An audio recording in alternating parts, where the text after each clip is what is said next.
tal? ¿Cómo está usted? Muy buenas noches. Gracias por la sintonía. Acabó el día. Pero ¿cómo acabó el día, no? De verdad, qué difícil se nos hace a los bolivianos en general y a los paceños en particular vivir en esta ciudad que se ha convertido cada vez en más conflictiva.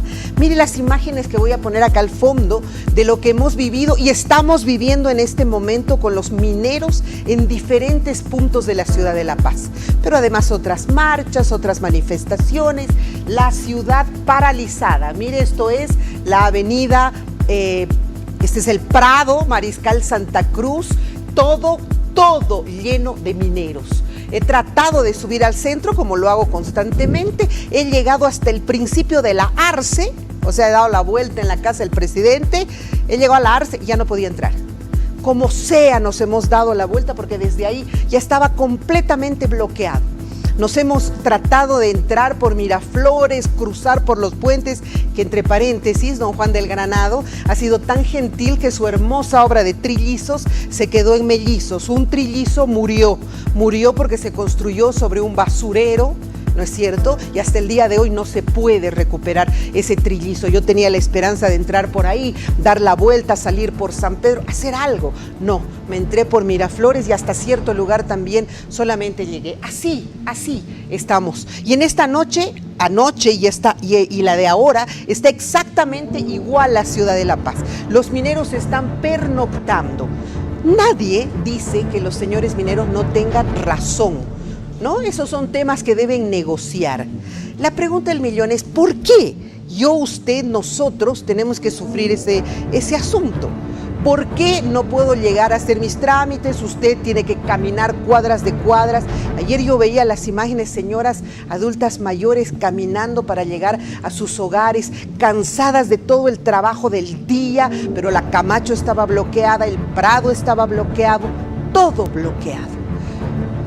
¿Nos merecemos esto? Es mi pregunta de siempre. ¿Qué hemos hecho para merecer esto?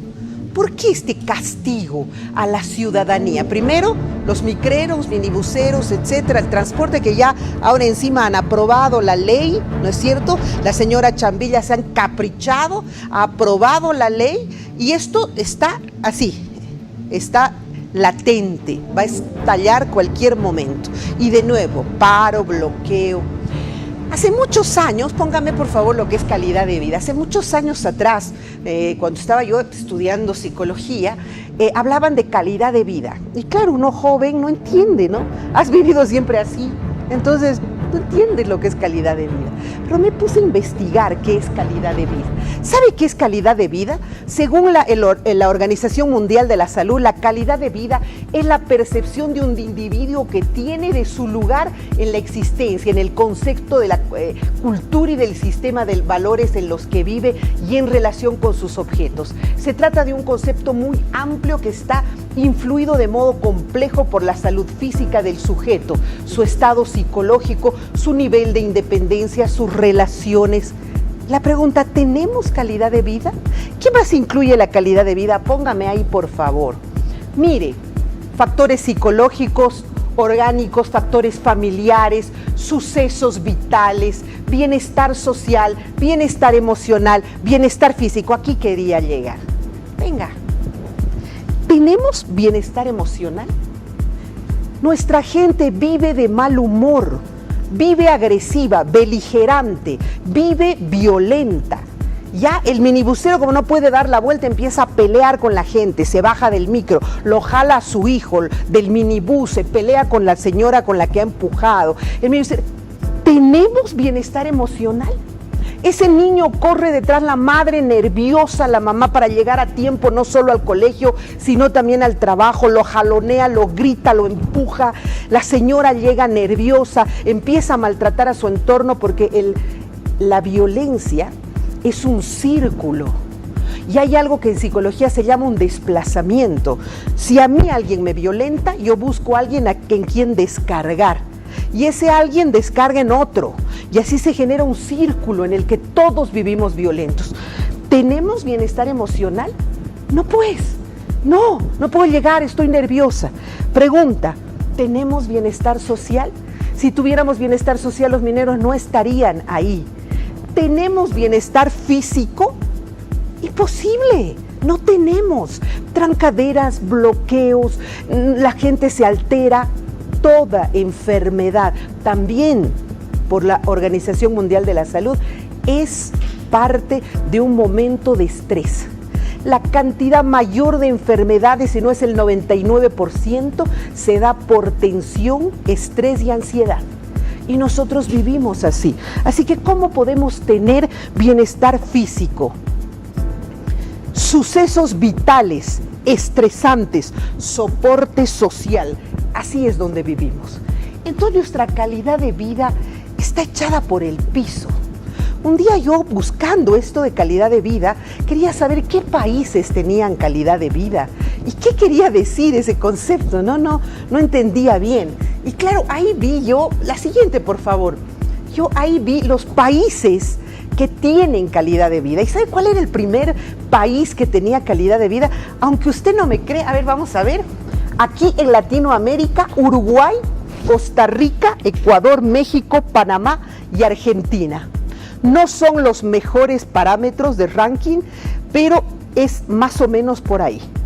Estabilidad, por lo visto, mira, y va bajando. Ecuador menos, México menos, Panamá menos. Pero yo encontré que el país con mayor calidad de vida era Australia. ¿Qué le parece? Australia. ¿Usted cree que me iba a quedar aquí yo? No, pues me he ido a visitar Australia. He querido conocer Sydney, he querido conocer, vamos a cambiar eso porque tenemos datos importantes. He querido conocer esos países y me he ido hasta Australia. Y he visto, pero he entendido lo que era calidad de vida. Porque los americanos, por ejemplo, son, ¿cómo diría? Ellos están ostentando todo el tiempo el más grande auto, la más grande hamburguesa, ¿no? La más grande comida, la casa más grande, pero no tienen calidad de vida. Están enfermos, están estresados, trabajan con obsesión, no tienen calidad de vida. Cuando fui a Australia, particularmente a Sydney, que es el país, la ciudad de Australia que tiene la mayor, más alta del mundo, me quedé sorprendida. Ahí entendí lo que es vivir en paz, en tranquilidad.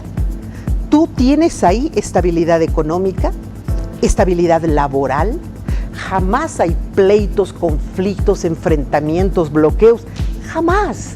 Eso es imposible. Se resuelven los problemas antes de que se generen.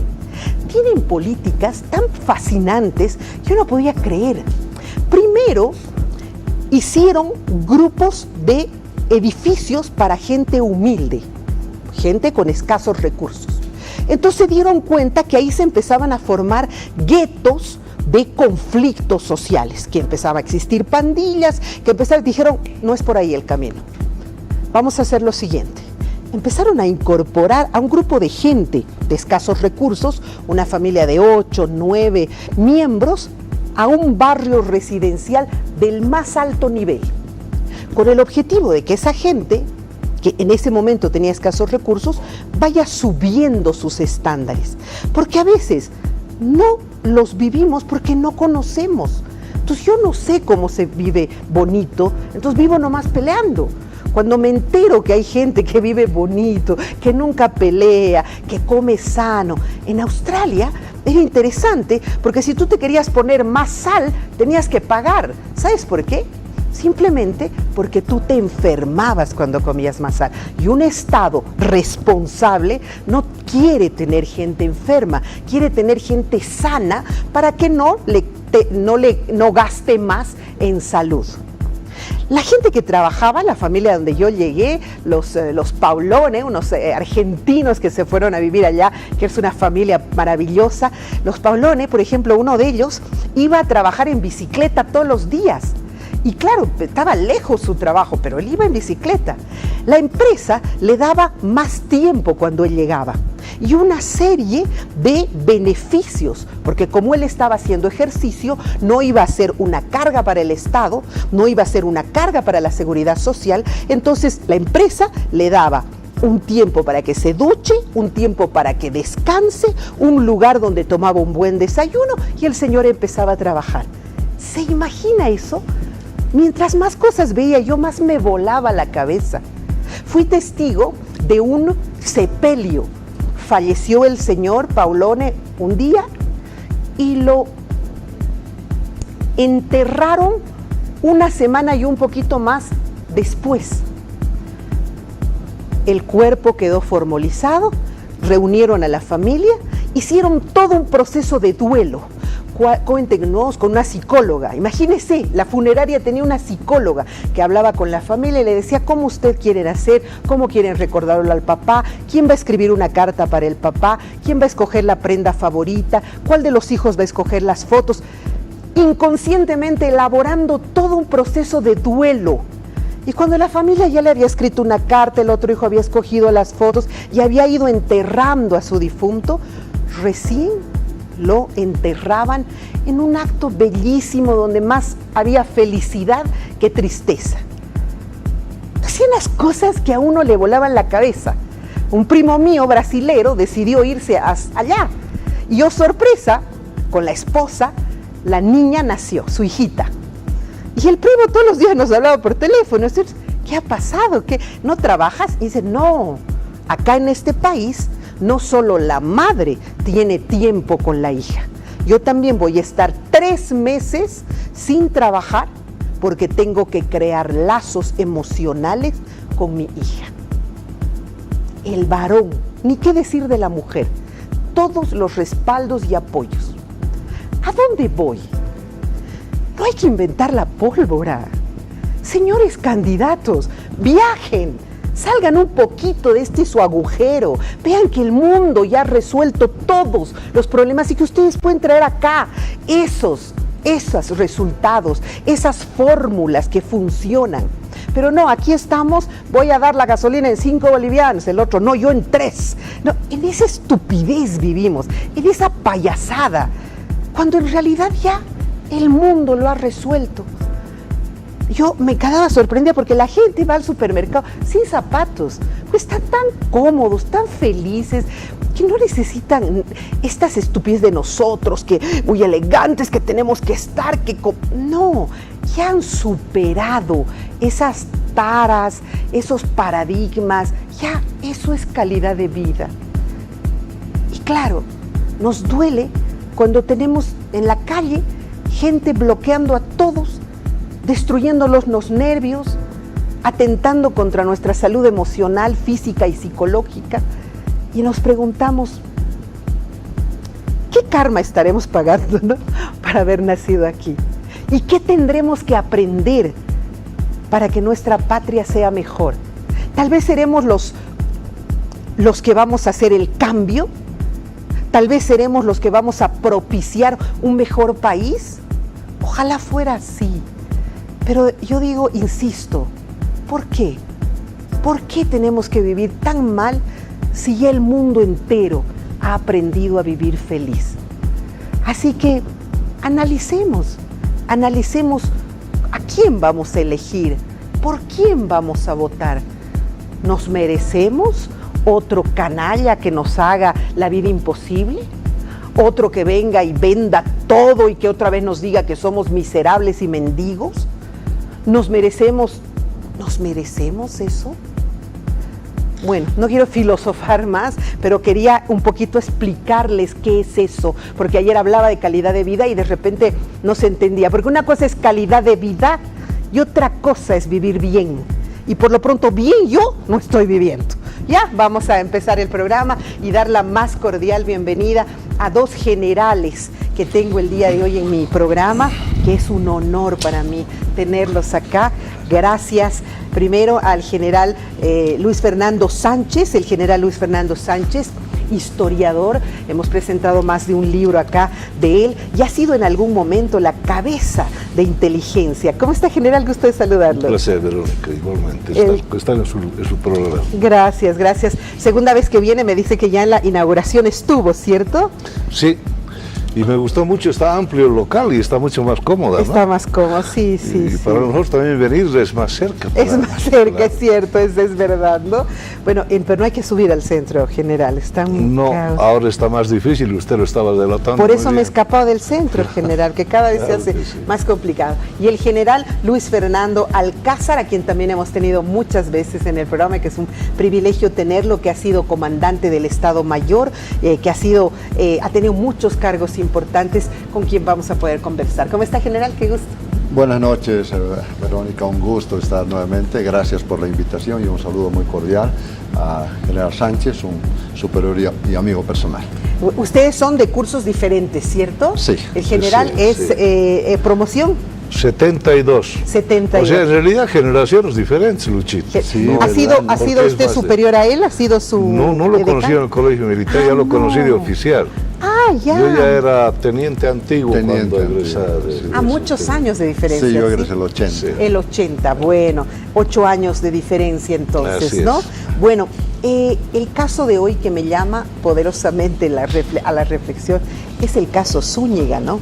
Es un tema que lo seguimos manoseando en el país, que seguimos jugando con conceptos, que seguimos vapuleando a nuestras Fuerzas Armadas de un lado al otro, y yo he sido de Altos Estudios Nacionales, le tengo particular afecto a las Fuerzas Armadas, he conocido su vida y he conocido gente brillante como ustedes. Entonces necesitamos reflexionarlo, ¿no? No podemos dejarlo pasar así. Es urgente, es un tema de prioridad nacional. Y es más, Verónica, ahora que estamos entrando a una etapa de preparación de unas nuevas elecciones y un nuevo gobierno, es importante. ¿Se ha dado cuenta que los candidatos, ninguno habla con la suficiente importancia del papel de las Fuerzas Armadas en el gobierno que supuestamente han de asumir y las van a necesitar desesperadamente si van a querer aplicar un programa económico? Desesperadamente. Ninguno. Nadie. No mencionan ni a la justicia militar, ni todo aquello que han permitido que se vaya destruyendo a lo largo de décadas. ¿Se ha ido destruyendo a lo largo de décadas, generales, así? La justicia militar sí, pero... Sí, no me digas. Porque recuerde, el año 1967, cuando las guerrillas del Che Guevara, Sí, claro. se generó jurisprudencia en este aspecto, en lo que hace a la justicia militar y el ámbito de la justicia militar. Ya. Porque recuerde que Debré, Bustos, etcétera, Participaron, cayeron pues, prisioneros, sí, claro. eran periodistas. Claro. Muy bien. Los abogados que vinieron desde Francia incluso pelearon para sacarlos de la justicia militar y que sean juzgados en un tribunal ordinario. Y perdieron. En esa época no había tribunal constitucional. Y fue la Corte Suprema de Justicia en 1967 que determinó que era un delito militar y por lo tanto serían juzgados en un tribunal militar. Y fue en Camiri el juicio. Ajá. Entonces, esa jurisprudencia no la hemos sabido aprovechar, no la hemos sabido mantener. Y ahora por cualquier cosa agarran y aparecen los generales presos, llevados a... Ahí quería ir. llevados Espéreme, porque la verdad es que tengo como parte de mis cuestionamientos ese tema. Pero empezaremos por aquí, y perdón que yo sea tan abusiva de pronto, pero necesito que ustedes hagan una interpretación de lo que ha sucedido. General, este golpe, ¿esto ha sido un golpe? ¿Cómo lo interpreta usted? Desde el momento que ves, porque por Dios le han tocado su fuerza. Bueno, Verónica, yo creo que para hacer un análisis sobre lo que ha sucedido hay que partir del principio de la absoluta y radical imparcialidad. Porque cada uno quiere llevar agua a su molino y al medio está la población con esa incertidumbre. Lo que la población quiere saber es la verdad. ¿Por qué? Porque una cosa es el informe oficial y otra cosa es el informe del oficialismo. Y otra cosa, naturalmente, es el informe de la oposición, que seguramente va a ser. Y la población está al medio. ¿Qué tiene que suceder en primera instancia? ¿No? Conceptualizar claramente lo que ha sucedido y la recomendación que hacemos, se deberá nombrar una comisión absolutamente imparcial para decirle a la población la verdad. Por lo pronto, usted, ¿cuánto de verdad ve en este tema? ¿Del 1 al 100? Los puntos de vista son muy controversiales. ¿Por qué? porque, reitero, la presión que el gobierno ha hecho a través de su propia investigación, que tiene todo el derecho de hacerlo. Quiero aclarar que yo no tengo partido político. Lo nada sabemos, por eso lo invito. Entonces, también, general. ellos ya han hecho su video, etcétera, es su punto de vista. Habrá que escuchar el otro punto de vista y por lo tanto, en función de esos dos detalles, la población tomará una decisión y asumirá un nivel de credibilidad, pero con hechos comprobados. Lo que está sucediendo en este momento es que no tenemos clara la figura de lo que ha sucedido. ¿Por qué? Si vemos desde el punto de vista jurídico, ¿no? Que usted es abogado, además, sí, es importante que la población lo sepa. La figura de golpe de Estado no está positivada, es decir, no hay, uno ve el ámbito sustantivo de las leyes del Código Penal o el ámbito adjetivo, que es el Código de Procedimiento Penal. En ninguno de los dos se incorpora. Lo que hay es un alzamiento armado, en capítulo 3, contra la seguridad. Y asiente el general, ¿sí? Entonces, si vemos con imparcialidad, no podemos hablar de golpe de Estado, hablamos de un alzamiento militar, alzamiento armado militar como instrumento de una conspiración de algunos militares, tampoco una conspiración militar porque no podemos generalizar. Esto ha sido un minúsculo grupo, entonces tenemos que separar el trigo de la Usted es historiador y en algún momento tendrá que escribir esto, y así lo va a titular, un alzamiento armado. No, yo tengo un poco más de licencia porque, claro, el general Alcácer es abogado y muy buen abogado.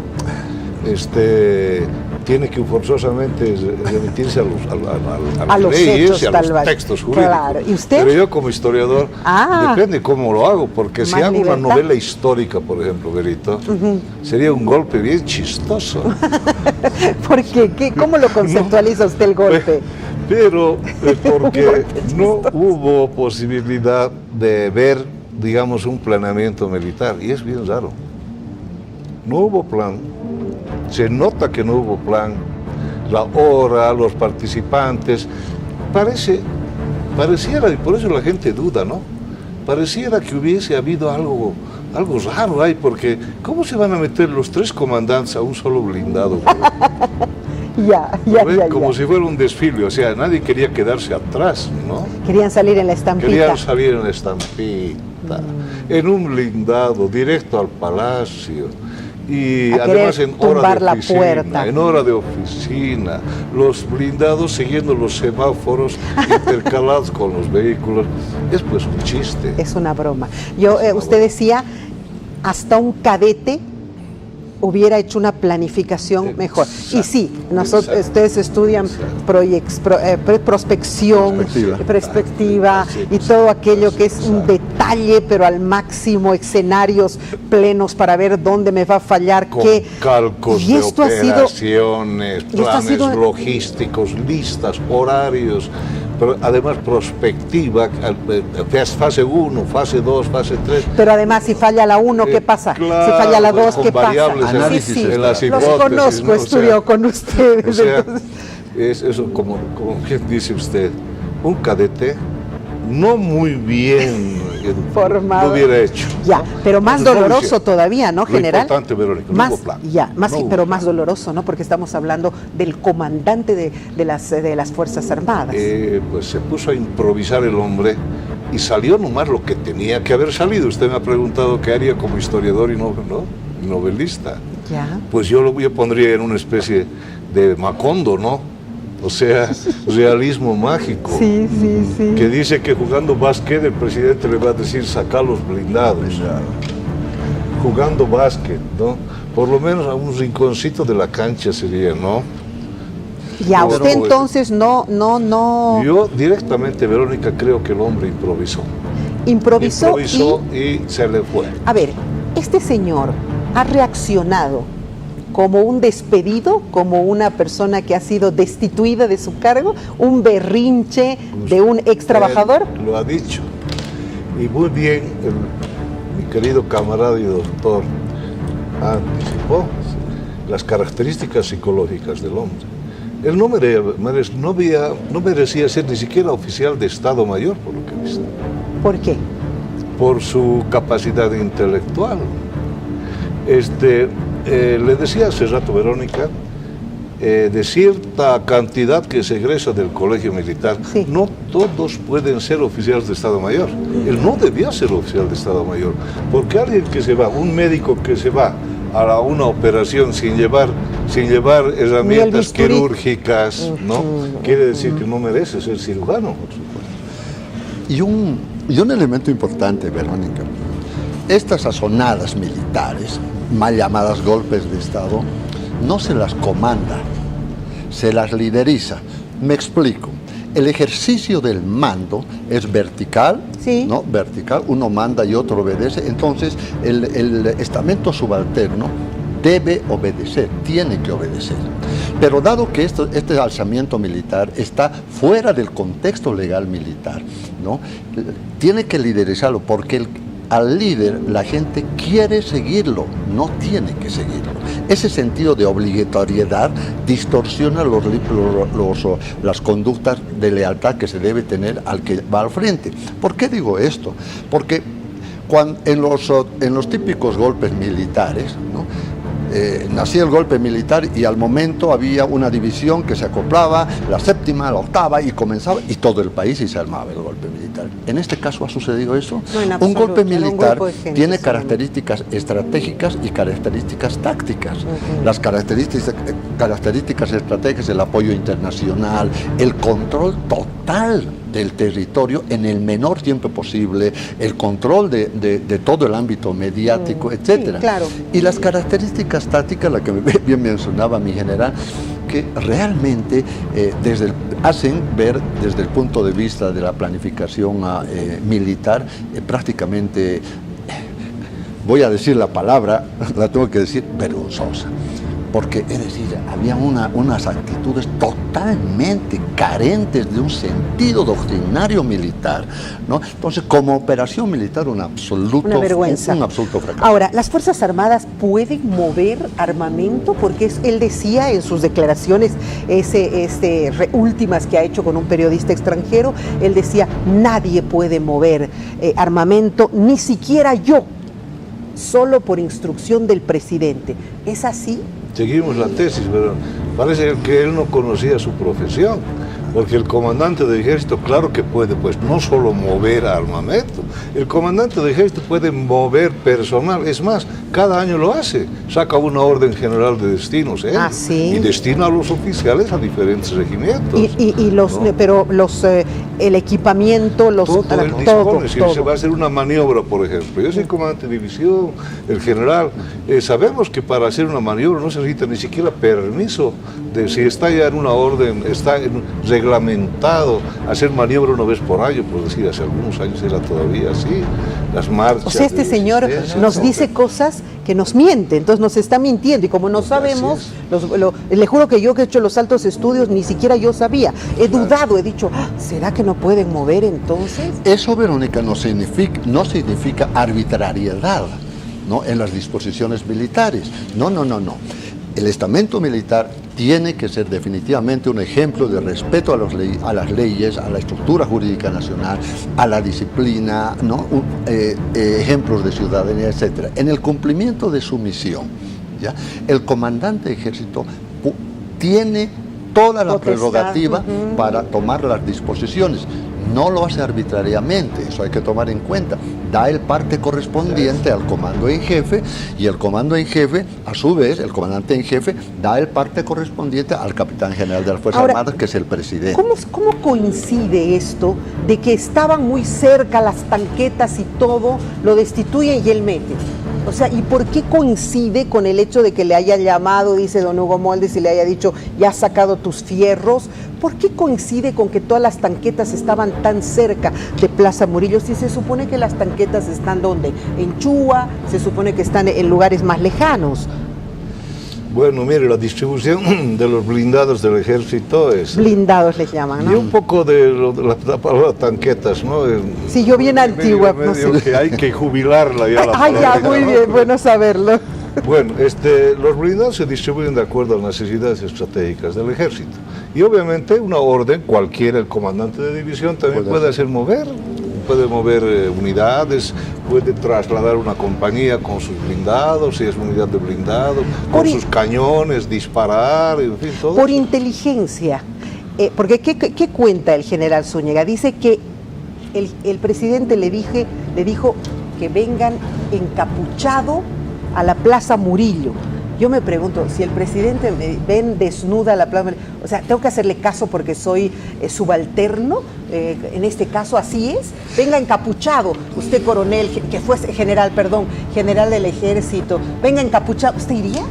Ahí juega, Verónica, lo que se llama la personalidad institucional. Porque el capitán general, evidentemente, es la autoridad mayor de las Fuerzas Armadas, puede ordenar cualquier cosa, pero la personalidad institucional expresada en la opinión de sus líderes, ¿no?, hará pues que le diga, señor presidente, lo que usted está ordenando no precisamente es lo correcto, por esto. Mire, usted como capitán general de las Fuerzas Armadas no es recomendable que ordene que vengan encapuchados, porque no pueden ellos valorar. Además, Porque él lo que cuenta es que el presidente le había hecho dar una instrucción de que venga encapuchado. Y yo me he puesto, dice, mi barbijo, bien obediente, ¿no? Educadito, Zúñiga. Eso raya realmente, desde la óptica militar, raya en lo absurdo, Verónica. Eso pensaba yo, decía, imagínate. ¿Será que un presidente se va a dar el lujo de ordenar que venga encapuchado un comandante de ejército, y que un comandante de ejército no tenga la personalidad suficiente para decirle, señor presidente, por favor, esto no está en el marco de la normativa legal vigente? Bueno, pero es que también seremos honestas, ¿no? Pero honestos. Si el comandante no merecía estar en ese lugar y ha sido puesto por gracia del poder, entonces por supuesto que así le dice, salta. Entonces salta, pues, ¿no es cierto? Porque si ha sido el primero de su curso, el que tiene el derecho de estar en el lugar que está, le dice salte y le dice, a ver, vos primero, ¿no es cierto? Verónica, todo este mare magnum de errores de tipo jurídico, de tipo administrativo, institucional, etcétera, si me preguntas cuál es el verdadero génesis, te digo, la vulneración a la institucionalidad. Cuando se ha comenzado a desinstitucionalizar el ejército, ha comenzado la indisciplina, la desconfianza y sobre todo la politización de la institución, que gracias a Dios está comenzando a superarse. A ver, antes de irme a la pausa, general, el ADN, el MNR, el MIR, ¿respetaban la institución? ¿Iba el primero del curso? ¿Iba el segundo del curso? Todo está en los porcentajes, Verónica. A ver. Como en genética, nada es químicamente puro. Ya, no. Pero... Yo que recuerde, el MNR fue el primero en crear células de cadetes en el colegio militar por el partido. ¡Uy, por Dios! Y el resultado, ¿no? Y había célula militar el presidente, o sea, es el grupo de movimentistas de las Fuerzas Armadas los que lo tumbaron. Claro que sí. El presidente era el general Ugalde, general Barrientos, general Obando, general Suárez. Y le digo, Verónica, ¿por qué eran movimentistas? Porque habían dado de baja 480 oficiales cuando Villazuel. O sea que tampoco ha habido institucionalización en esa época. ¿Para qué va a ser historia? ¿Y el ADN que el general venía de las Fuerzas Armadas? El asunto es porcentaje. O sea, ¿qué cantidad habría? Pues de 1 al 10 usted preguntó al principio. Yo le diría, digamos en el MNR de 5 sobre 10. En la época de Banzer, 3 o 2 sobre 10. Pero últimamente es 9 sobre 10. 11 sobre 10. Habría discusión. Déjeme hacer una pequeña pausa, enseguida regresamos.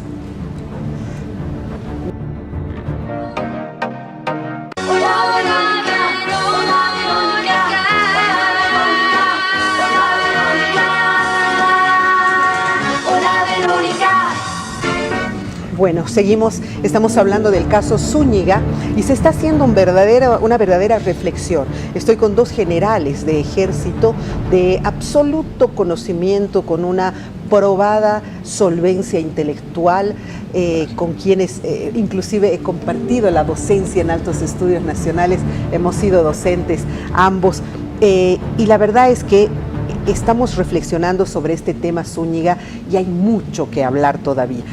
por favor, ¿cuántos militares tenemos detenidos en este momento? Me refiero a los militares que participaron en el tema de Yanine, que hay en este instante detenidos, y los del golpe. ¿Cuántos suman? ¿Ustedes tienen una idea? Perdón, Verónica, en realidad nos estamos olvidando de los primeros que ingresaron a la cárcel y ya cumplieron su condena, los del 2003, por cumplir su deber. Era un gobierno legalmente constituido, el de Gonzalo Sánchez que mandó... A mí no me caía muy bien, la verdad, de él. No me caía bien ni él ni su gobierno, ni su ministro que Sánchez. Mandó al alto a la gente. Pero era presidente de la República, legalmente elegido. Y fue, o sea, hubo un golpe contra él, no fue militar. Por eso es importante puntualizar por qué entendemos golpe de Estado.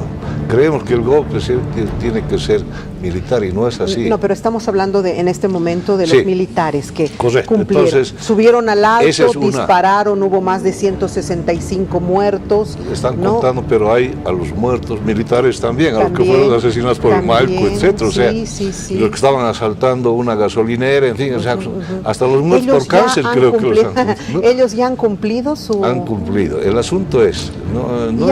No es el punto la cantidad de muertos, Verónica, no es el punto las circunstancias específicas, sino que ellos cumplieron la ley. Como dice la ley orgánica de las Fuerzas Armadas, el Código Penal Militar y la Constitución Política Militar. Pero no les reconocieron eso, ¿no es cierto? Es más, han dado amnistía a los verdaderos delincuentes, a los que delinquieron asesinando militares en el camino cerca a Sorata, en Achacachi. El Malco, incluso en programa televisivo, reconoció haber ordenado la muerte de varios. Sí, entonces, yo digo, a lo que me voy, ese es el primer grupo. Sí. Después viene, obviamente, los de Yanine. Los de Yanine, sí. Después viene el grupo del general... ¿Zúñiga? No, antes del anterior. Calimán. Mendieta. Calimán, etcétera. De Calimán, Mendieta, claro. Pero eso era pues con Yanine también. Tienes razón, sí. Sí, es con Yanine. Pero, Verónica, de igual manera hay que ver el origen del tema. A ver. El origen del tema está en la inacción de la justicia militar. Lamentablemente la justicia militar, hay dos sistemas. El sistema inquisitorio, que hace más de 30 años ha desaparecido en el sistema jurídico boliviano, pero que sigue vigente en el sistema jurídico militar. Y el sistema acusatorio, que es el moderno en la administración de justicia. El sistema inquisitivo, del cual es parte la justicia militar, viola derechos humanos, viola el debido proceso, es decir, es un contexto totalmente contrapuesto a lo que es el sistema acusatorio.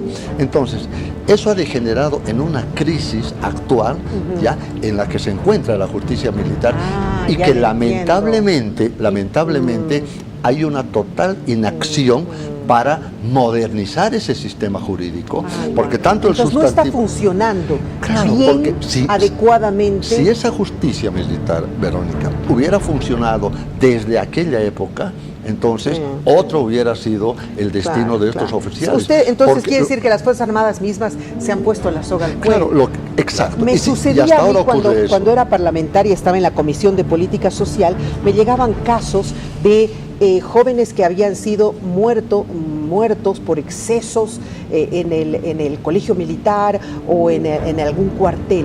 Entonces nosotros como comisión iniciábamos un proceso, la investigación, fiscalización correspondiente, y nos ponían un alto. Nos decían, no, esto está siendo tratado por la justicia militar. Y luego lo veíamos al caballero que se había excedido, había terminado asesinando a un joven, no tan campante, y la madre sufriendo, en fin. Entonces, lastimosamente las Fuerzas Armadas mismas no han sabido cuidar esa instancia en la que podían ser. Verónica, el artículo 245 de la Constitución no es una suerte de carta blanca para el ámbito militar, para que hagan su propia justicia, su propio procedimiento militar, sus propios abusos, etcétera, porque normalmente aplican el derecho pero no hacen justicia, que es importante. No es así. Eso es, dígame por favor. Bien, ocurre, Verónica, que decía usted que las Fuerzas Armadas se han puesto la soga al cuello. No las Fuerzas Armadas, el país se ha puesto la soga al cuello. Claro. Claro. Porque sus Fuerzas Armadas no pueden ser empleadas ya, ahora, porque no tienen un paraguas jurídico que les permita. ¿Quién va a querer actuar. ir ahora? Porque todos van a ir a la justicia ordinaria. Mire, no tenemos ley de seguridad y defensa nacional, hasta ahora. Sí, cierto. Y esa ley, ¿por qué es importante? Porque es la que determina los estados de excepción. ¿Cuál es estado de emergencia? ¿Cuál es estado de sitio? ¿Cuál es estado de convulsión? ¿En qué momento las autoridades se tienen que someter a las autoridades militares? Se crean las zonas militares, como en todos los países. ¿En qué estado estamos ahorita? No tenemos estado de sitio, está en la Constitución. Sí. Tenemos estado de emergencia, andan peleando los prefectos, los alcaldes para que les den plata en caso de inundaciones. Claro. Pero no hay una ley general que maneje a estas leyes, que las encuadre, ¿no? Entonces yo decía, como no hay esa situación, las Fuerzas Armadas no pueden actuar. Porque ahora, especialmente ahora, cuando el nuevo gobierno suba y diga, bueno, este es el 21060, modelo, seguro el modelo 0.2, ¿no? Que voy a poner, salgan las Fuerzas Armadas y le van a decir no. No, por supuesto, Puede porque morir mañana gente, los meten y a mí presos. me van a meter a la cárcel. Exactamente. Imagínese, y nadie de los candidatos, como usted decía, está preveyendo esto. Usted ha sido de inteligencia general, ustedes han sido ambos. ¿Cuántos grupos de inteligencia hay en este momento en el país? ¿No? Porque hablan de grupo de inteligencia de la policía, sabemos, del Ministerio de Gobierno. Sabemos que hay un grupo de inteligencia de las Fuerzas Armadas, que es el reconocido y creo que es el genuino. Y hablan de un grupo de inteligencia de don Hugo Moldis, ¿no? Entonces ahí cada quien tiene su grupo. ¿Cómo funciona esto? El sistema de inteligencia nacional, bueno, en el consciente colectivo poblacional, cuando se habla de inteligencia, se habla de Departamento Segundo, de Arce Gómez, García Mesa. No es así, ¿verdad? La inteligencia es un ámbito imprescindible para la administración de los estados. Claro que sí. ¿Ya? Entonces hay inteligencia estratégica. Hay un sistema de inteligencia nacional que lo administra el Consejo Supremo de Defensa del Estado, el COSDEP. Ese sistema de inteligencia nacional concentra a todos los subsistemas, y en ese subsistema está el subsistema de inteligencia de las Fuerzas Armadas, de la policía, el subsistema de los ministerios, etc. Entonces, esa comunidad de inteligencia trabaja en conjunto, y lo que dice la norma, ¿no?, es que mensualmente, en un periodo, deben juntarse y compartir información. Ahora, pero este grupo de Moldis, si existiese, ¿a dónde estaría referido? ¿Qué estaría haciendo? Eso simplemente son grupos de conformación absolutamente al margen de lo normativo, son grupos de búsqueda de información, nada más. De informantes. No son parte del Sistema Nacional de Inteligencia. Les gusta, pues, usar términos militares. ¿Ha oído hablar del Estado Mayor del Alto? Ah, sí, claro, claro. O sea, les gusta mucho usar los términos militares. Grupo de inteligencia. No dicen nuestros espías o van a ir a enseñar a saber tal cosa, Los ¿no? informantes, dicen, nomás, el ¿no? sistema de inteligencia. Ya, interesante. Están apropiándose un poco de esos. Quería yo entender, en este momento hay muchos militares que están detenidos, ¿no? Que los han presentado, doloroso ver cómo los han presentado con las manos atadas, duele, ¿no? Yo tengo ahí algún compañero de altos estudios y duele ver eso. En ese instante, ustedes que son un cuerpo, ¿no? Porque es todo un cuerpo, y hoy día yo iba a altos estudios a hablar y le mostraba a mi nieto y le decía, mira, estamos entrando al Estado Mayor, estos son los militares, y él fascinado veía todo, porque claro, es una fascinación que se da. Ahora, pero ustedes son un grupo, cuando ellos entran detenidos, ¿existe un respaldo a las familias, algún tipo de apoyo que se da? ¿Continúa ese espíritu de cuerpo que se ve que ustedes tienen o no? El problema tocó un tema muy humano, muy preocupante además. ¿Cómo es posible que a señores generales de la República los presenten como si fueran delincuentes comunes, sin haberse comprobado el delito todavía, estando ni siquiera en la fase sumarial? Entonces está mal, definitivamente. No, es decir, y los presentan como a delincuentes comunes. Es decir, agarrándolos con chalecos, enmanillados. Entonces, esa es humillación. Bien explicaba el doctor al comenzar sobre por qué el exceso de poder les hace hacer estas cosas a los poderosos de turno. a los poderosos que siempre son de turno. Pero respóndame lo que le pregunto, general. ¿Existe un mecanismo de apoyo a las familias de quienes están...? Mire, de acuerdo a la ley, no se les puede quitar el salario, el sueldo. No se les puede quitar el salario. No, porque es la ley general, además, y la ley de que es decir, es un principio jurídico fundamental. Mientras no se compruebe culpabilidad en un juicio justo, no se puede sancionar. Ah, bueno, ellos siguen, quitarle el sueldo siguen recibiendo su salario. Claro. ¿Sí? Dos elementos importantes complementarios, Verónica. En derecho se llama la carga de la prueba. Sí, sí. El que denuncia tiene la obligación de comprobar. Demostrar, claro. No de demostrar. Pero ya en el Y ámbito eres inocente hasta que se compruebe lo contrario. la presunción pues, de inocencia en el mar es una de las vertientes del debido proceso. Pero en la ley orgánica de las Fuerzas Armadas dice que cuando un militar es destinado a la letra E para proceso en el Tribunal Permanente y Tribunal Supremo de Justicia Militar, tiene una temporalidad de 2 años. Tiene 2 años para defenderse allí, se le demuestra la culpabilidad y recién tiene que ser transferido a la justicia ordinaria. Y en esos 2 años no se le puede quitar su sueldo. Pero ahorita estamos al revés, ahorita ya están en la justicia ordinaria. Claro. Termina el proceso, los encuentran culpables. ¿Qué pasa? Les mandan al Estado, bueno, a las Fuerzas Armadas, la instrucción de que se les corta todo, que se los despide, algo así. Eso es fruto justamente de la desinstitucionalización y de la crisis de la justicia. No, claro, porque hay una presión política y ahí aterrizamos en el hecho de que, primero, ¿cómo es posible, lo que decía mi general, que seamos un país que no tengamos una ley de seguridad y defensa, una ley de inteligencia, una escuela de geopolítica? Es decir, el paraguas legal bajo el cual funciona el poder militar en Bolivia no está completo. Y lo poco que hay de normativa jurídica militar está totalmente debilitada. Lo que dice el general Sánchez es muy importante. Cuidado, candidatos, cuidado. Nadie le está dando importancia a las Fuerzas Armadas y las van a necesitar. Cuando se aplique lo que se aplique y el pueblo se levante, porque somos un pueblo acostumbrado a eso, ¿quién va a salir en respaldo de usted? La policía tampoco se va a involucrar tanto así, porque igual hay un montón de policías que están detenidos. Los militares, entonces, ¿qué es? ¿Para dónde estamos caminando? Nos hemos desarmado. ¿Sí? Ahora, dice muy bien, Berito, usted, ¿qué es la justicia militar? Es una ley especial. Los códigos militares son leyes especiales, no son leyes generales. Y hay un principio que dice que la ley especial se sobrepone a la ley general. Claro. Entonces, no pueden imponerles tribunales ordinarios si está tipificado en el Código Penal Militar el alzamiento armado. Claro. Entonces es el tribunal militar el que tiene que... ¿Qué pasa pues entonces? ¿Por qué los militares dicen, un ratito, no, tiene que ser procesado en la justicia militar y después se los pasamos?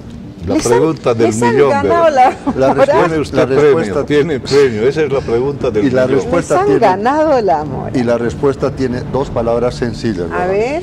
Personalidad institucional. En el marco de la ley, las autoridades judiciales militares deberían actuar, ¿no? Y, por supuesto, lograr que se cumpla la norma. Porque se va a llegar, el común denominador de la población cree que la justicia militar es beneficiosa, es muy suave. No, es mucho más drástica. Era un poquito, general, un poquito, yo lo he vivido como parlamentaria. Yo veía con dolor que no hacían justicia realmente a sus miembros, y se lo digo con toda honestidad, ¿no? Yo aprecio mucho a las Fuerzas Armadas, ¿no? Probablemente en algunos casos, pero no, indudablemente parte de la crisis nacional de la justicia es la justicia militar. Pero, reitero... ¿Quiénes son los jueces de la justicia? ¿Son jubilados o son activos? Son activos, destinados por la Orden General del Ejército. Pero hay un fiscal que es abogado, hay un tribunal de casación, o sea, la pirámide es similar a la civil. La Corte Suprema vendría a ser el Tribunal Supremo. La Corte de Distrito vendría a ser el Tribunal Permanente. Y son oficiales. ¿Por qué son oficiales? Porque ellos han vivido. Claro. Hay cuestiones militares que un civil no puede captar fácilmente. Por decir, Un ejemplo, de acuerdo a la ley militar, se puede sancionar hasta 30 días en un calabozo. ¡Wow! En cambio, en el ámbito civil, solamente 12 horas. Claro. ¿Quién entiende calabozo. eso? El militar entiende. Pero claro. O sea, si fuera para un civil, es un abusivo. Claro, Está violando no, el Código Penal por supuesto. ordinario.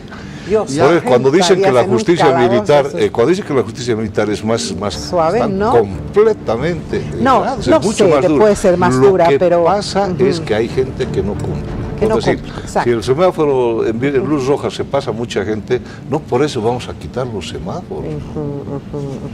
Bueno, ya casi para terminar, un poco del tema de Zúñiga, hemos terminado analizando toda la estructura militar y sus áreas y todo, que me parece positivo y razonable, y ojalá sirva un poco el programa para que le den la importancia que merece las Fuerzas Armadas en estas nuevas candidaturas y en estos nuevos programas de gobierno, porque tenemos dos ejemplos horrorosos. Nuestras Fuerzas Armadas, que no les han dado su lugar y que han ido desinstitucionalizándose, y las Fuerzas Armadas venezolanas, a las que les han dado demasiado, y ahí tenemos otro estilo de conflicto, donde los militares son casi los dueños de Venezuela, ¿no? Esto es una suerte de dictadura democrática, no entiendo bien eso, pero son los militares los que han tomado el Estado en las fuerzas en Venezuela. Sí, Verónica, yo creo que en el marco de esa imparcialidad del análisis respecto al 26 de junio, yo creo que hay que valorar el comportamiento ejemplar de la institución. ¿Por qué? A ver. Porque lo que ha ocurrido, la sonada militar, el alzamiento militar como instrumento de una conspiración de un pequeño grupo, no de la institución. El resto de la institución, el 95 y más %, no ha apoyado. Se ha comportado Sí, en forma es cierto, muy disciplinada es cierto. y nadie valora Ya entiendo. aquello. Hay oficiales que, estando en la Plaza Murillo, se han dado cuenta de que era un golpe y se replegaron. Tienes razón. Hay una unidad que comenzó a desplazarse, ¿no? Están en las redes sociales, comenzó a desplazarse porque ellos no sabían. Claro, creían Los que era una engañaron. instrucción. Exacto. Y entonces se dieron cuenta que era una actitud totalmente ilegal y se replegaron. ¿Quién valora eso? Y hay que ser imparciales. Pero un tema que yo quiero tocar, Verónica, el año 82, 83, en el marco de la Guerra de las Malvinas, ya se formó una comisión, la Comisión Rattenbach, en la Argentina, Ya. para establecer en forma imparcial, lo que decía al principio del programa, la responsabilidad de tipo administrativo, profesional, político, militar, administrativo, etcétera, ¿ya?, de la pérdida de Argentina en la Guerra de las Malvinas. Yo creo que tenemos que tener nosotros una similar actitud. ¿Por qué? Reitero, esa contraposición del informe del oficialismo, que no es informe oficial, ¿no?, y de la posición que dice que ha sido un golpe de Estado, del otro lado que dicen que ha sido un autogolpe. Entonces tiene que haber un elemento imparcial en dos vías.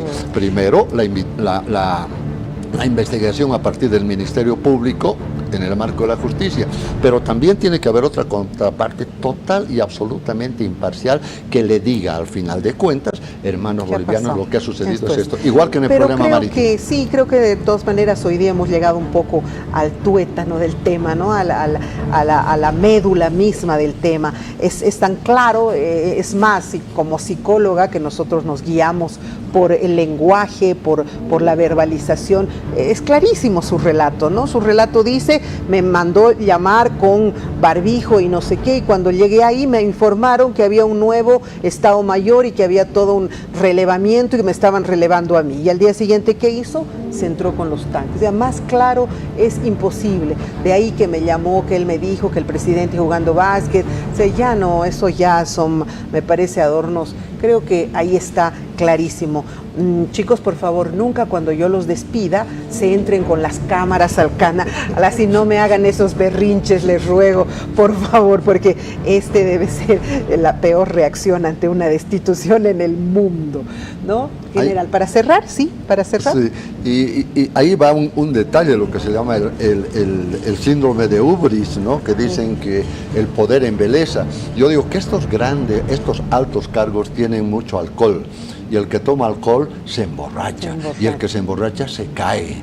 Parecería que algo de eso ha sucedido. Yo le decía, en la tesis de psicología que yo hice, trabajé el tema del concepto del poder como adicción.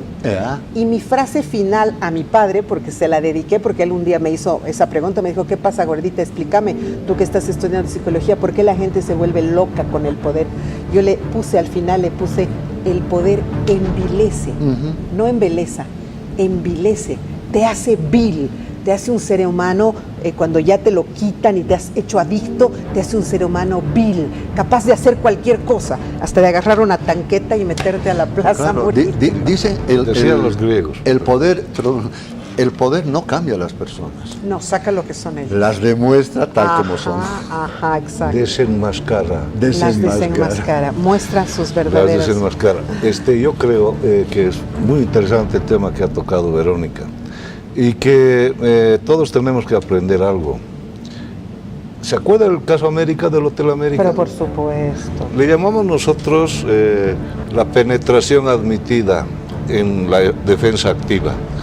Dejar que penetren en cierto lugar y esperamos para cesar y destrozar. En defensa activa, la penetración máxima admitida. Táctica militar.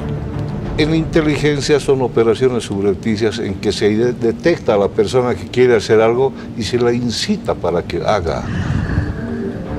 ¿No? ¡General! Se la incita para que haga y se la manipula, incluso se les da recursos para que haga, porque lo que yo quiero es cortarle a él y a varios de los costados. Ya está. Bien, explicó no, todo. Del Hotel Las Américas le he dicho, ahora no me atrevería a decir que sea una cosa así, No, pero no sé. ese partido de básquet, Ya lo hemos entendido todo. medio Ya lo que hemos entendido por ahí puede todo. ser, ¿no? Y más cuando ves una persona con una escasa lucidez intelectual, llamaremos de alguna manera, ¿no? Es más fácil manipularlo. Bueno, muchísimas gracias, general, ha sido muy interesante. Siempre me fascina hablar con ustedes. Un gusto para mí compartir este programa, Verónica, y siempre agradecido y a las órdenes de ustedes. No, muchísimas gracias, de verdad, gracias por su honestidad en el análisis, gracias por no tener un sesgo, gracias por ser claros y transparentes, y gracias por venirnos a contar un poco sus conocimientos, sus estrategias militares que no conocemos, pero si ustedes supieran todo lo que ellos estudian para ello. Gracias, general, qué gusto. Gracias a usted, Verónica. ¿Algún librito último que haya por ahí? Ya le contaré. Ya me contará. Esperamos, precisamente estamos, ¿no? ¿Están trabajando conjuntamente? Sí, claro. Sí, así es. ¿Sobre el golpe? No. No. Hagan pues una novela bien personaje chistosa. sensacional. ¿También? El Tambor Vargas. El Tambor Vargas, que está en el billete de 10 bolivianos, ¿sí? Tambor Vargas. Bueno, me van a contar entonces. Gracias, buenas noches. Buenas noches a ustedes también. Con toda simpleza, como corresponde dialogar para que el pueblo entero nos entienda, así conversamos, con gente muy preparada, verdaderos intelectuales, pero a los cuales les pedimos que hablen en un lenguaje sencillo en el que usted se sienta parte de esta conversación. Un abrazo, hasta el día de mañana.